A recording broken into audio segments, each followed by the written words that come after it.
just getting here, you can just appreciate what it took to get here. Because you know what? We're now being, Forbes last year said we're an overnight success. We're the second quickest growing company. How cool is that? But let me just tell you this. It didn't start quite like that. So I think it's important that we appreciate. Can we make this a little bigger too? This is kind of small, you know? But anyway, I'm going to talk about the evolution of OPTAVIA, our past, our present, and our incredible future. Thank you. Okay, so are the slides coming up? Yes, they are. Good. So, this is a structural tension chart, and you'll see in here Robert Fritz, and many of you know I wrote a book with him called Identity. He's a brilliant guy that spent a lot of time with the creative process. Your map is part of that, just so you know historically. The map is a structural tension chart, and we're going to talk a lot about that. The Habits Health is designed around the creative process, about rather than focusing and reacting to what's wrong with you, where I spend a lot of time, and I'm going to talk about that. Basically, we focus on taking charge of our health and our life. Isn't that cool? That's about responsibility. Everything we do, from our leadership habits all the way through the Habits Health system, is all intentionally. It's designed to an underlying structure, which is based on no matter where one of your clients is, or one of your coaches is, or where you are, basically, we're not focusing on what happened before. The first thing I would say to you this morning, and you've probably heard me say this before, stop trying to have a better past. Give yourself the gift of that, please. You can't change the past, but we can damn well change the future. We're going to do that together. So, bottom line is, if you look at this, our present and from our past to our present is what I'm going to focus on first. And there is basically the gain that occurs from that, right? That's the stuff that we've done to now that's got us in position to be where we are. And as you'll see in a little bit, we're in position right now to change the world. So, that is the gain.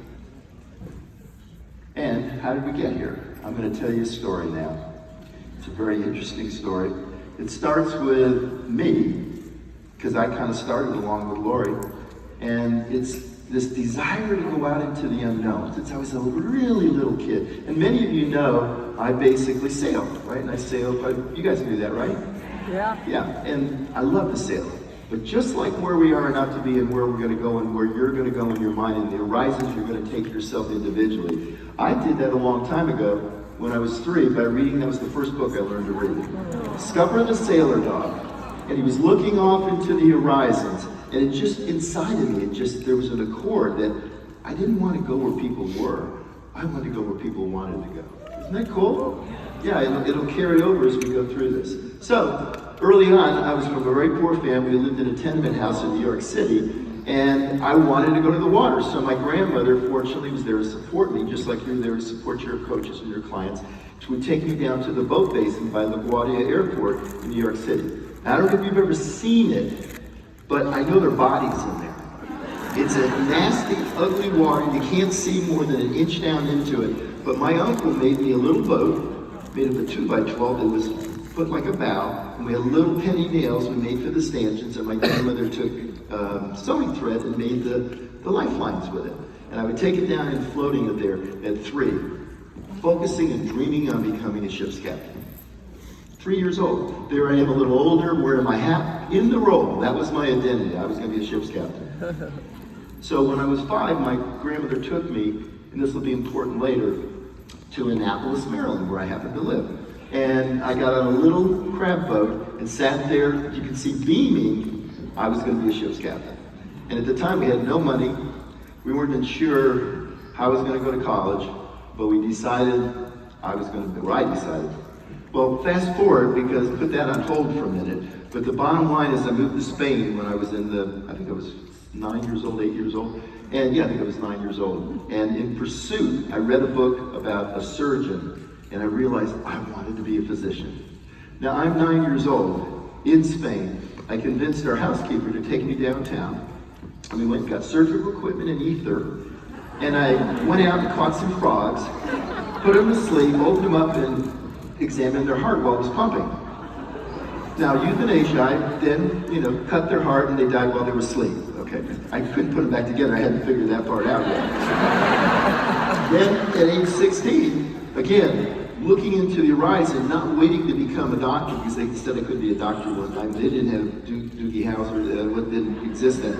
So I couldn't be a doctor at 12, 13. I took for my surgery, for our experiment in lab, basically at 16, I went to the hospital, I observed surgery, and then went to the base in Japan, had lab rats, got some lab rats, focused on their anatomy. We took one that had already been dissected, so we knew where all the anatomy was. Then we took a live one, and I had a surgical team. We put it to sleep, took its spleen out, sewed it back up, and it recovered. Why wait when you can change the world right now, or at least change your life? So that led on. I actually did get into medical school, became a physician, trained at Cleveland Clinic in Open Hearts, and then went on to Jackson Memorial and trained to become one of the first home board certified critical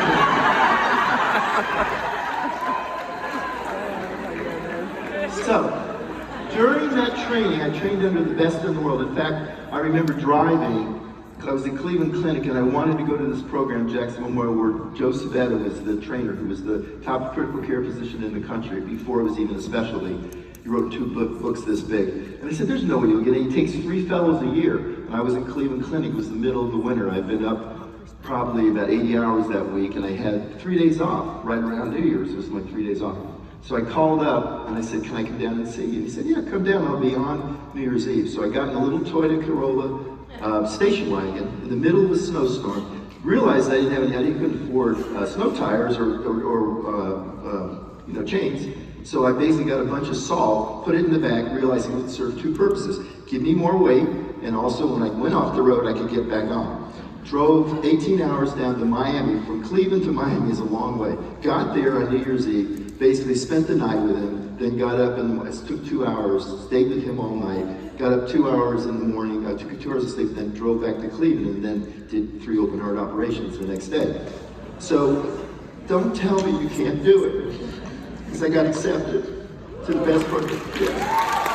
And in that, the start of what now has become this integrated 4-component approach that we have started with this idea of the blind men with the elephant, right? Everybody touching a different part thought something else, and realizing the integration was critical for success. So, this was my specialty for 20 years, taking care of the sickest people in the world, using the high-tech equipment, realizing that I was as good or better than anybody in the world. And I loved doing it, but over time, a couple things happened.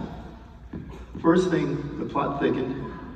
I met Lori. And her father was my best friend. He was the chief of surgery. She came up, she was going to be a nurse anesthetist, and she came up to spend a couple years with us, and I fell in love, and then you know what happens after that. Yep. And the interesting thing, tired, really kind of stressed, not getting enough sleep. That dog, by the way, Scupper, was Lori and I's first, that was before we had our Savannah's there. Before we had Savannah, he was our first pet. And by the way, he is a Westie, and then 20 years later, when my grandmother and my mother gave me the book, Discover the Sale Dog, I didn't realize it, that dog was a Westie. So there's things that get printed in there, right? The things we're gonna work on this weekend, focus on what you want, not what you don't want, right? So, I realized during that time I was reacting to disease and looking around me, and the same patients were coming back into the ICU, and I'm thinking, this is insanity. So I started thinking and looking for a better way, basically different than the reactiveness of medicine. So I knew it wasn't going to be easy, right? I'll give you a chance to get that. In fact, let me help you with that. So people wanting somebody outside of them to help them was a long line. People actually doing what they needed to do, short line. So, and by the way, when I first looked and evaluated diets, I realized they don't work. Without lifestyle change, they don't work. And by the way, we'll talk about that a little later on. You need all 4 components in order to change somebody. Wouldn't you guys agree? Yes. Come on, let me hear it. So, I started sketching and doodling around 2000 this diagram. It's been affectionately called the phallic symbol diagram. But it's hard to see, but in the center, that green line is from preconception, like using folic acid, making sure we don't cause problems, all the way through all the things that are critical. And the interesting thing, in 2000, I basically did the trilogy before I'd even named it. So don't underestimate the power of focusing on what you want and what you want to bring into your life. I talked to the leaders yesterday about the 7 key areas of their life and taking their values and putting those with us to move them forward. We'll talk a little bit about this later today. So, where to start? I knew 2/3 of Americans were overweight or obese. Diets don't work. Most regained their weight. We needed a catalyst. We basically would need a support system. We would need a model of key behaviors for sustainable success because we didn't want to have recidivism. That word means that you gain your weight back, and almost everybody gained their weight back. By the way, and then the last one is we would need a business model that rewarded. And fortunately, and I'll show you just a moment, I had a dear friend who was just up here that came in and helped us develop an incredible model that is changing your lives today. In fact, give him the round of applause. So, if I look at the evolution of OPTAVIA in 2022, the coach, the Habits Health Transformational System, the community, and basically the fuelings are the 4 key components. You need all 4 to be successful. Yet the reality is, that's the game, but it started a lot longer before that. In the first meeting, this is Brad McDonald. We met, think about this, We met in September 16, 2001. That was 21 years ago, almost 21 years ago. And we met 4 days after the World Trade Centers were bombed, or flown into. And I remember getting on a plane, and Lori and the girls, and I was on a 777 going to Baltimore from Portland, Oregon, where I was living. And I remember my girls sitting there crying, and I was the only one on the 777, holds like 400 people. And there were like 18 flight attendants and me. I got great service, but they were looking at me like, you're gonna get, blown up. I get to Baltimore and I meet Brad McDonald, this tall colonel, enthusiastic about his feelings. When I got there, the place was a wreck. It literally had Formica tables where the Formica was off it, half the factory was empty, and I'm looking and saying, they put me in a little conference room that had that in it, and it had these boxes right here that looked like little kids, the girls when little, they have little play kitchens and they have little play boxes. That's what our boxes look like. Nice, eh? Yeah, and I'm thinking, run, Forrest, run! Get out of there! But basically, he came in the room just about then, and he was just ebullient with just enthusiasm. And so we decided to do this. So it started. I had to sign a contract and put a lot of money into it, which I didn't really have. I took my retirement out to build the deal and got the stock for 50 cents a share when it was 22 cents a share. So I didn't get a good deal.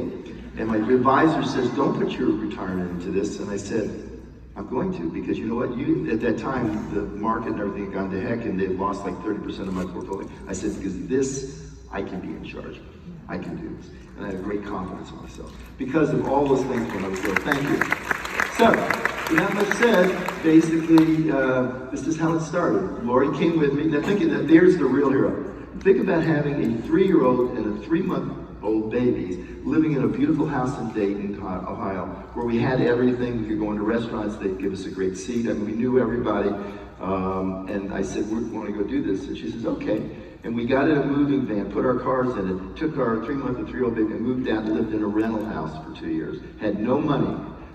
I had good credit because I was a physician. I would write my credit card checks from one credit card to pay the interest, the loan on the other. It's called innovative fat financing. And we lived, and but all of a sudden it freed up, and you can read in the Habits of Health where I talk about that transformational journey, which is so critical. But the reality is she did everything. The only way Brad would sign the deal is if Lori actually interviewed every single client. Think about that as a nurse, right? Because that's how we started. Eventually we moved it out. But basically, so that was how it all got started. So our first real ninja, our Jedi, Brian Oliver. So we would do meetings at this little Holiday Inn, and Brian would come, and it was amazing. This kid had this glow and this enthusiasm. He was working as a roofer, wasn't doing well financially, but he wanted it. His father kind of came first, and basically his father said, nah, this is going too slow. And they decided to leave with this other guy, who I won't mention the name. No, I'm not going to mention the name. And basically, he would come, he'd always stay after, he'd always bring people, he was always there. And so I want everybody on your feet for Brian Drolner, because you're mostly here because of him.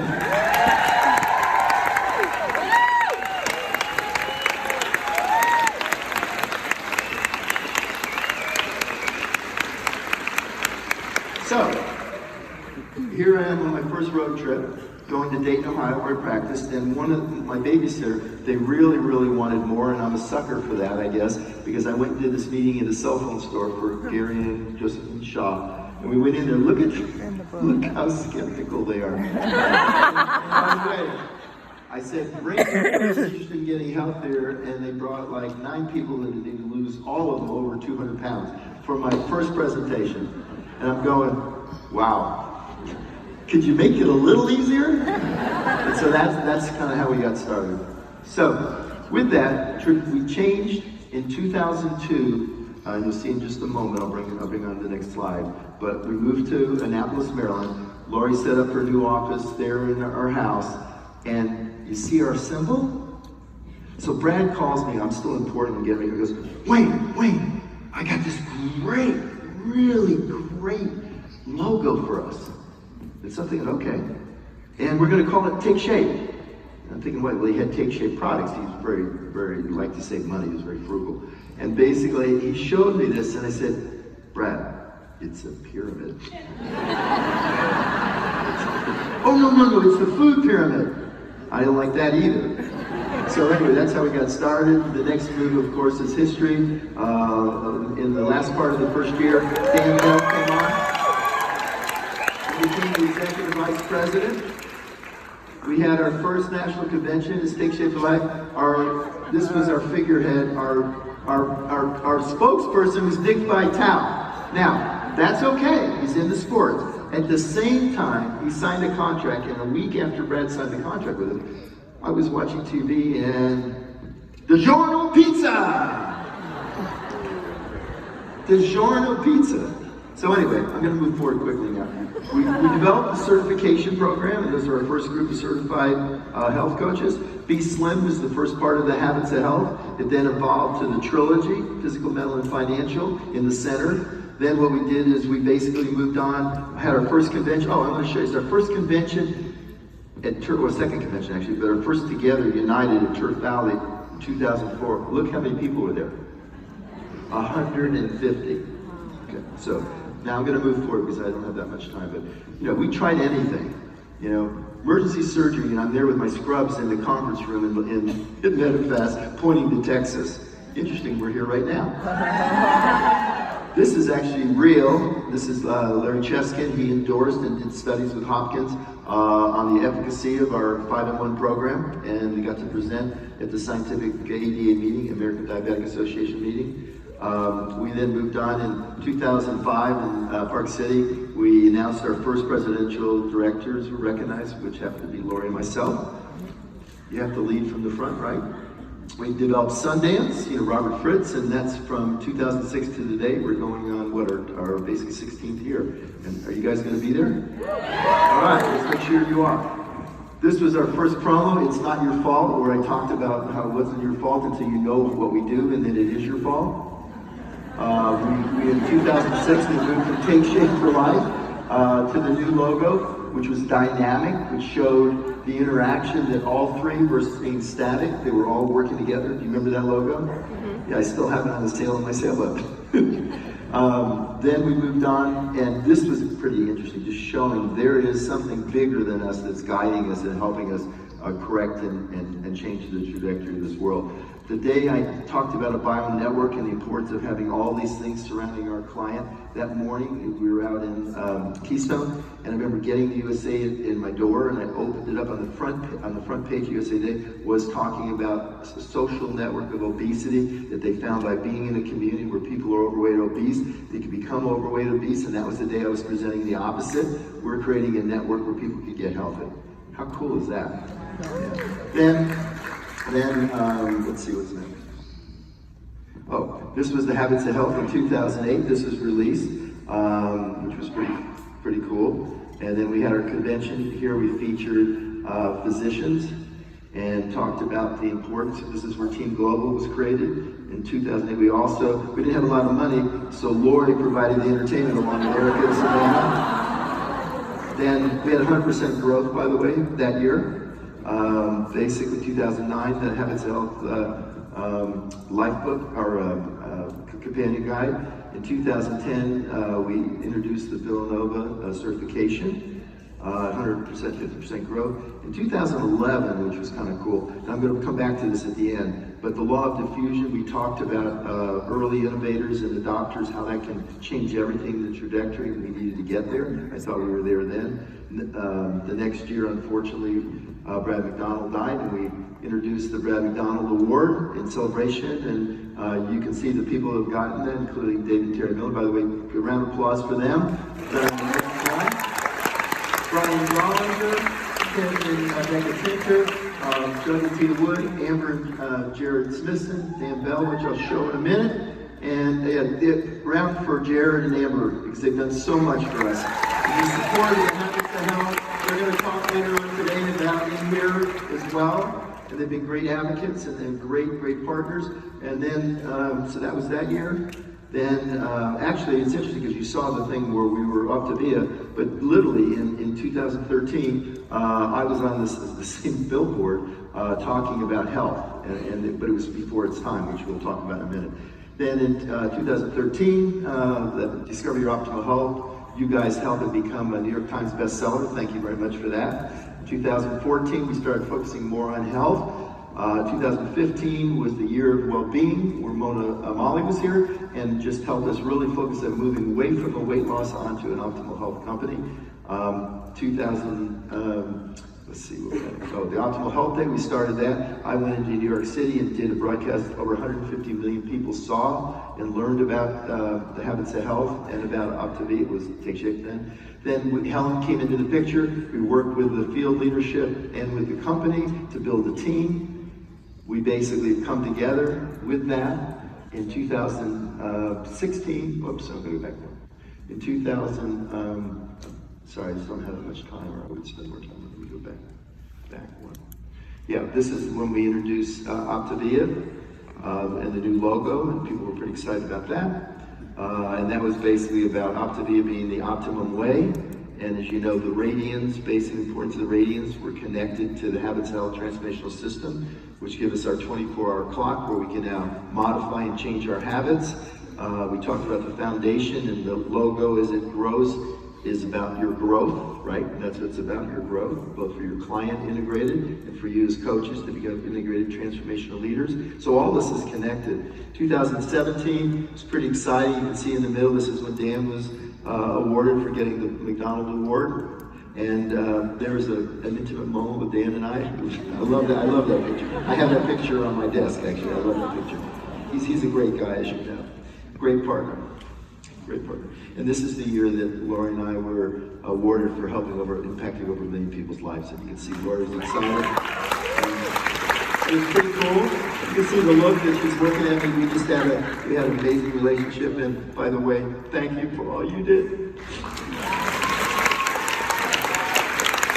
she's looking down on me. She's good right there. She's good right there. Yeah. Thanks.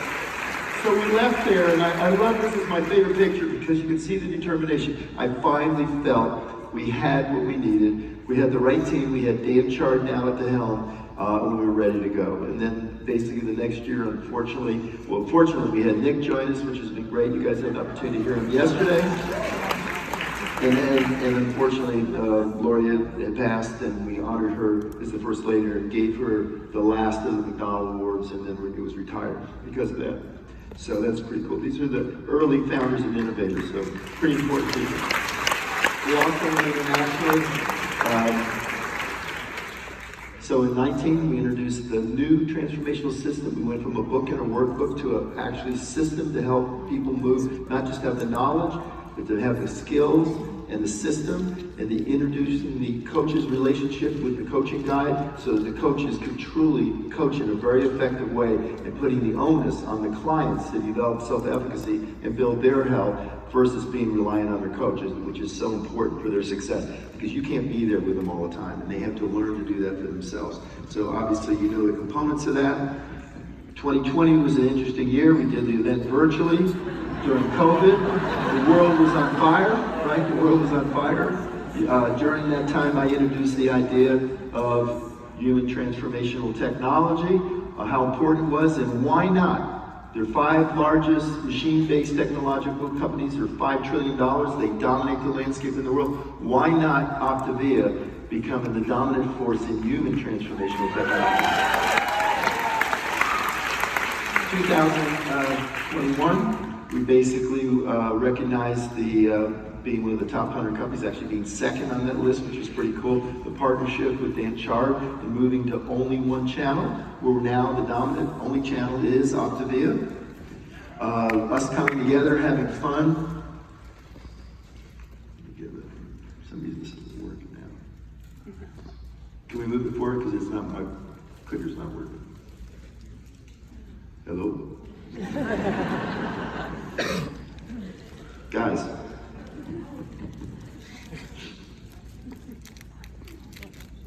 There we go. Oh, that didn't go. You went here. You guys got to snap. There we go. Okay, so you'll have to go to Nancy for me now. Go one more. Okay, so basically I just talked about the game, the tremendous things that have happened over the last 20 years. You heard me talk about that basically we cut down the trees, we basically moved the boulders, we graded, and now high paved, we have a high superhighway to take you to success. So the main reason for going through that, there's a lot of people involved during times when they should have said no. I want to make sure you guys don't say it's too much work, because it isn't. You're in a position now, and we're just getting started. So I want to show you that basically these things are now for you right now. You have these things in place. The first is that we have a world-class, I'm sorry, these slides are messed up. We have the 4 components, right? Second, we have a world-class brand. We have our shared vision. We basically have the Habits of Transformational System and Human Transformational Technology, and we have global expansion. We started the foray into different markets. We basically also have corporate fitness. We're financially in great shape.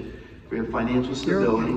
We have evolving evolution as we move forward together, and we're building an organizational culture where we're working closely. We had Nick, who had many things going on, flew in yesterday to talk to the leaders. He had very little time, but came here. That's the commitment of the company to us, now that we're one channel.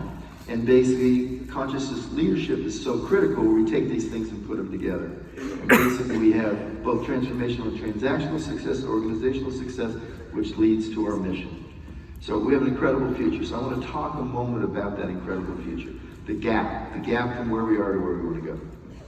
So what's possible? What's possible for us? And I want to show you this slide that I showed you earlier. So understand, this is the law of diffusion. Geoffrey Moore wrote a book saying that there's a point in time where something moves into everybody having it, right? There's a process of evolution. Well, it's actually dynamics. It's statistical dynamics that moves forward. So I was talking yesterday, but Betamax, you may not remember that, was a really good format at the time, and then VHS wasn't as good. But VHS, they really promoted well. It's like TiVo versus having on-demand where you can push and record stuff. People didn't promote it properly, and so it kind of came and went. So the law of diffusion basically says this. And the first part is this. You have, can you guys see that? Innovators? I'm not sure if this. So innovators are you guys.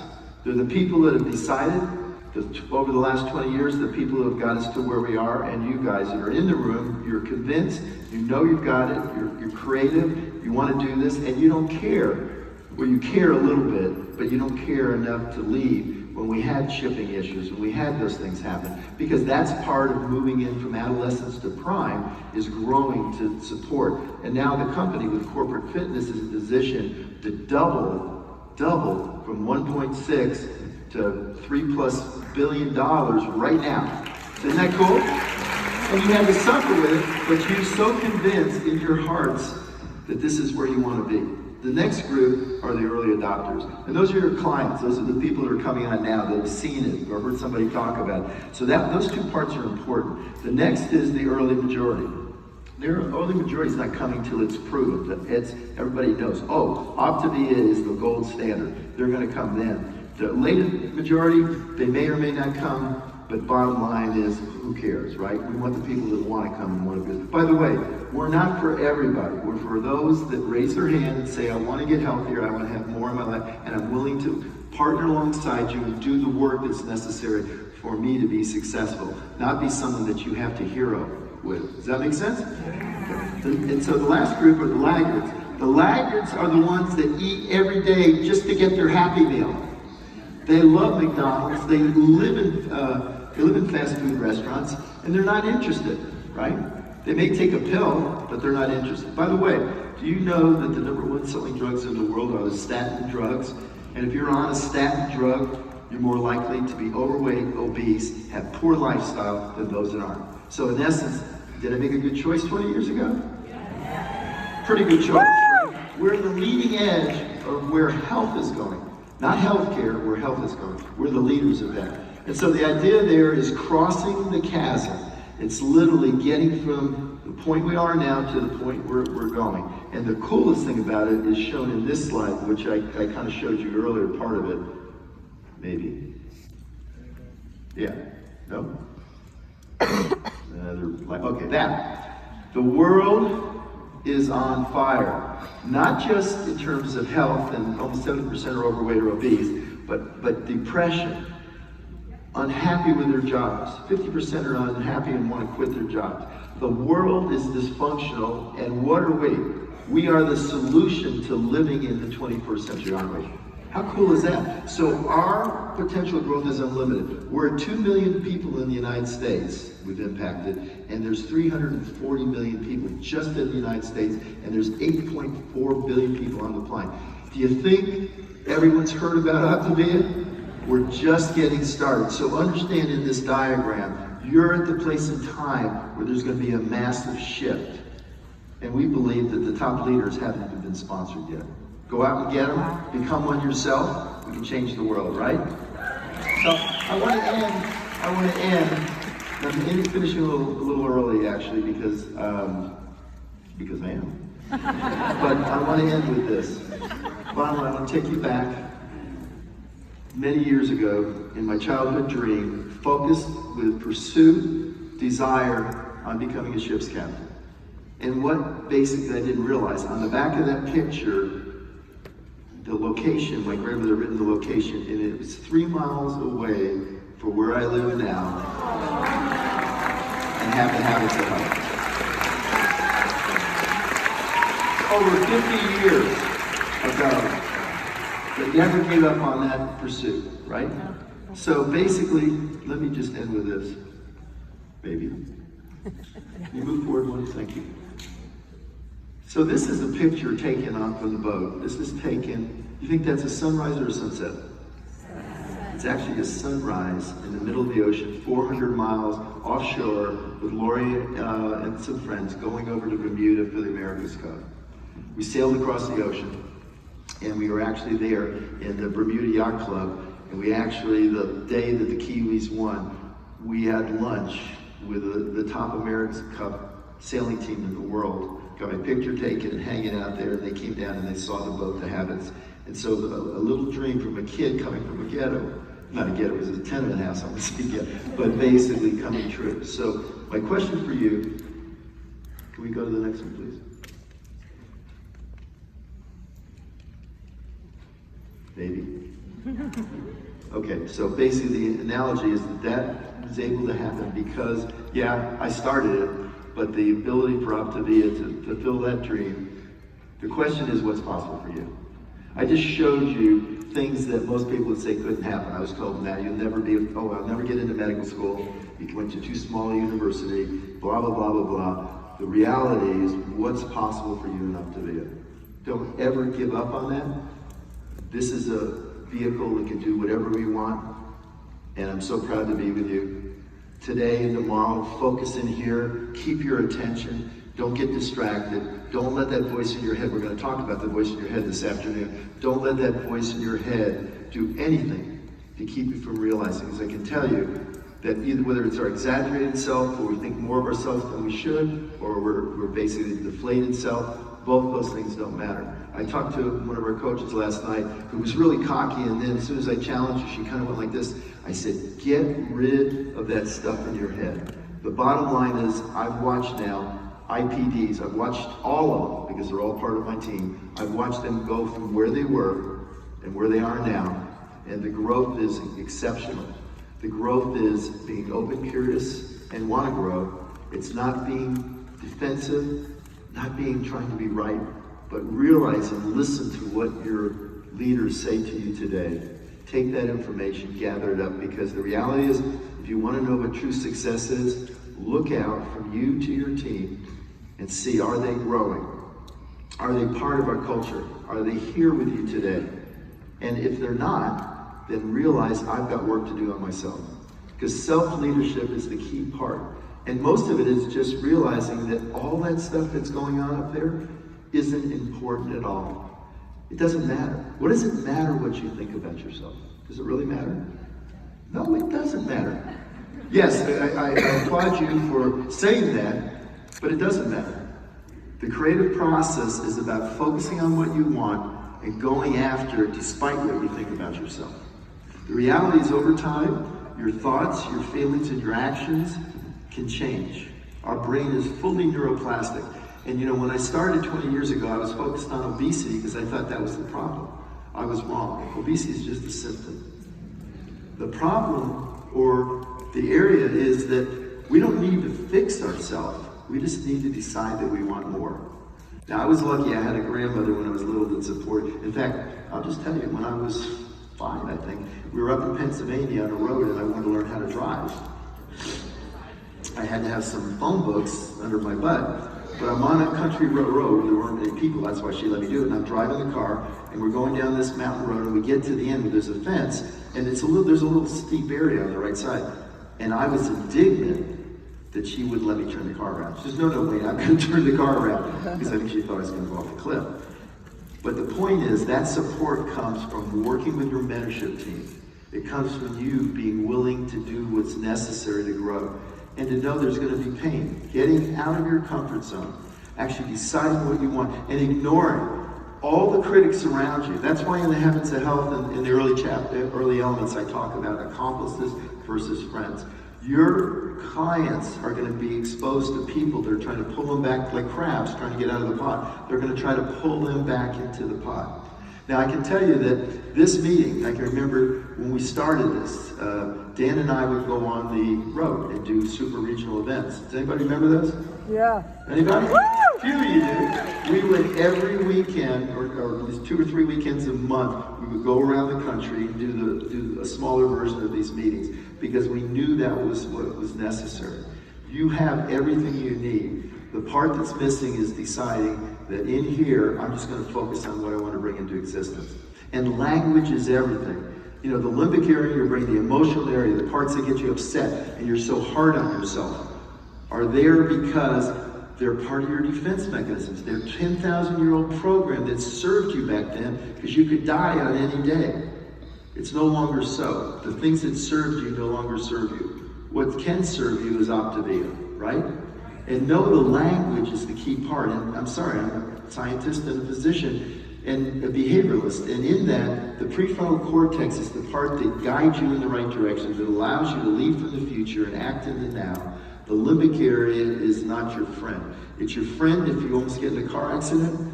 But other than that, it's telling you stuff all the time. We're going to talk about this afternoon. It's telling you stuff all the time that just isn't true, right? Have you ever noticed it's talking to you all day and you're paranoid because someone didn't talk to you? And then all of a sudden, you say, God, I'm so mad at them. I can't believe, why didn't they talk to me? And it's because they didn't hear you. And 3 days later, you find it out. And your voice in your head's been telling you that stuff.